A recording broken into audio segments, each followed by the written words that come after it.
গণেশগুৰি গণেশগুৰি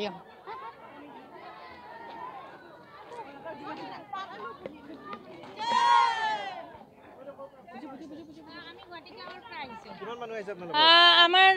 মুঠ 25 জন আহিছে গাড়ী অলপ শৰ্টে পৰিলে নহলে আৰু মানুহ আহিলে হয় সবে বহুত উৎসাহিত মোদীজীক চাবৰ কাৰণে আমি আশা লৈ আহিছো যাতে তেখেতে আকৌ তৃতীয়বাৰ আকৌ মোদীজী পিএম হওক সবে কোৱা জয় শ্ৰীৰাম জয় শ্ৰীৰাম জয় শ্ৰীৰাম